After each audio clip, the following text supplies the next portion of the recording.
بسم اللہ الرحمن الرحیم۔ حضور صلی اللہ علیہ وآلہ وسلم غزوہ بدر کے لیے مدینہ منورہ سے چلنے لگے تو مدینہ کے ایک گھر میں چشمِ فلک نے ایک عجیب منظر دیکھا۔ حق کے پرستار ایک بوڑھے باپ اور ایک جوان بیٹے کے درمیان تکرار ہو رہی تھی۔ باپ بیٹے سے کہہ رہا تھا، بیٹا، گھر میں ہم دونوں کے سوا کوئی مرد نہیں، اس لیے مناسب یہی ہے کہ ہم دونوں میں سے ایک یہیں رہے اور دوسرا جہاد میں شریک ہو۔ تم جوان ہو اور گھر کی دیکھ بھال بہتر طور پر کر سکتے ہو، اس لیے تم یہاں رہو اور مجھے رسول اللہ صلی اللہ علیہ وآلہ وسلم کے ہمراہ جانے دو۔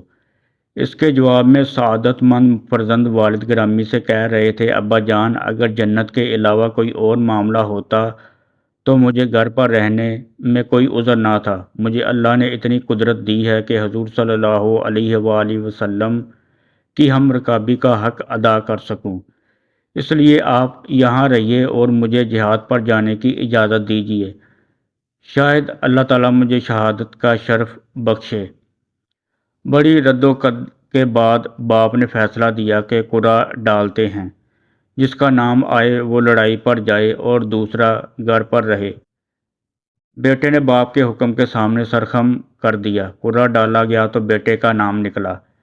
ان کو اس قدر مسرت ہوئی کہ قدم زمین پر نہ ٹکتے تھے۔ جذبہ شہادت سے سرشار اس فرزند صالح کا نام حضرت سعد رضی اللہ تعالیٰ عنہ تھا اور والد بزرگوار کا نام حضرت خیثمہ رضی اللہ تعالیٰ عنہ تھا۔ حضرت سعد بن خیثمہ رضی اللہ تعالیٰ عنہ کا تعلق اوس کے خاندان عمرو بن عوف سے تھا۔ حضرت سعد رضی اللہ تعالیٰ عنہ کو اللہ تعالیٰ نے فطرت صحیح سے نوازا تھا۔ ہجرت نبوی سے کچھ عرصہ پہلے جو ہی ان تک دعوت توحید پہنچی، اس نے بلا تعامل اس پر لبیک کہا۔ 13 بعد بعثت میں ان 75 جوان مردوں میں شامل ہو کر مکہ گئے جنہوں نے بیعت عقبہ کبیرہ کی سعادت حاصل کی اور نبی رحمت صلی اللہ علیہ وآلہ وسلم کو یثرب تشریف لانے کی دعوت دی۔ حضور صلی اللہ علیہ وآلہ وسلم نے اس موقع پر حضرت سعد رضی اللہ تعالیٰ عنہ کو قبیلہ عمرو بن عوف کا نقیب مقرر فرمایا۔ ان کے والد بھی اسی زمانے میں شرف اسلام سے بہرہ یاب ہوئے۔ ہجرت کے بعد حضور صلی اللہ علیہ وآلہ وسلم نے قباء میں نزول اجلال میں فرمایا تو قبیلہ عمرو بن عوف ہی کے ایک بزرگ حضرت کلثوم بن الحدم رضی اللہ تعالیٰ عنہ کو چند دن آپ صلی اللہ علیہ وآلہ وسلم کا میزبان بننے کا شرف حاصل ہوا۔ اس دوران میں جو لوگ حضور صلی اللہ علیہ وآلہ وسلم سے ملاقات کے لیے آتے، آپ صلی اللہ علیہ وآلہ وسلم ان سے حضرت سعد بن خیثمہ رضی اللہ تعالیٰ عنہ کے مکان میں ملتے تھے۔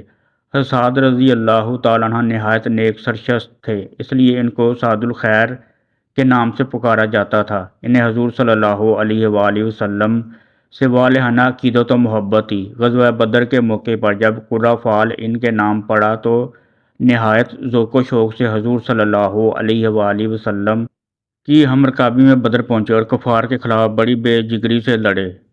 ہنگامہ کار زار میں دشمن کا ایک سوار ان پر حملہ آور ہوا۔ وہ اگرچہ پیدل تھے لیکن نہایت پامردی سے حملہ آور سے نبرد آزما ہوئے۔ حضرت علی رضی اللہ تعالیٰ عنہ ان کی مدد کے لیے بڑھے، لیکن اس اثنا میں دشمن سوار کا وار کارگر ہو چکا تھا اور حضرت سعد رضی اللہ تعالیٰ عنہ جام شہادت پی کر ابدی زندگی حاصل کر چکے تھے۔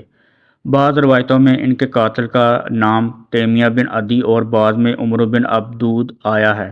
اولاد کے بارے میں اختلاف ہے۔ ایک روایت میں کہ شہادت کے وقت ان کی کوئی اولاد نہیں تھی اور بقول بعض انہوں نے عبداللہ نامی ایک کمسن فرزند اپنے پیچھے چھوڑا۔ اللہ تعالیٰ کی ان پر ہزارہا رحمتیں نازل ہوں، آمین یا رب العالمین۔